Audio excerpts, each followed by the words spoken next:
Today is the International Day of the World's Indigenous Peoples. It was first established by the United Nations back in 1994 to champion their rights.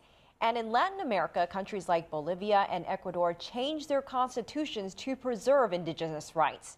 But as CCTV's Dan Collyns reports, there is a gap between what's practiced and what's preached.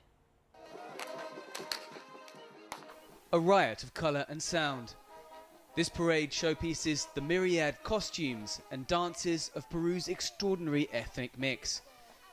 Acrobatics from the Andes Mountains and rhythms from the Amazon rainforest.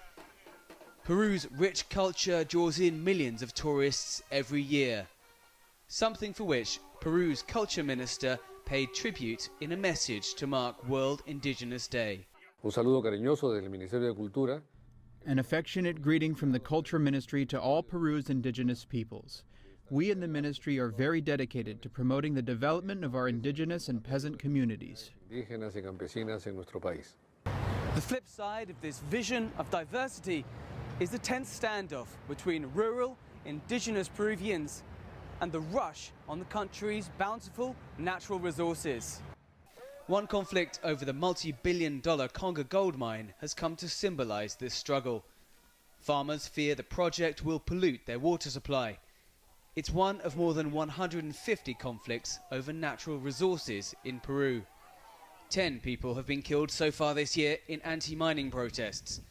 Nonetheless, the award-winning activist for indigenous rights, Tarsila Rivera, told CCTV that she was hopeful a compromise could be found.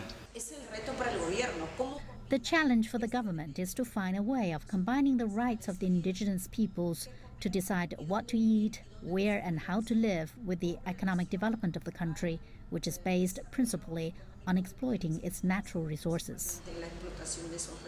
After taking office last year, Peru's President Ollanta Humala passed a law giving indigenous communities the right to be consulted about development on their lands. It was seen as a landmark move, but the euphoria wasn't to last as conflicts surged again, threatening $50 billion of investment. Indigenous campaigners are now pushing Humala to bring in stronger environmental laws to regulate foreign mining activity.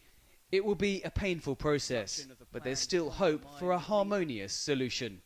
Dan Collyns, CCTV, Lima.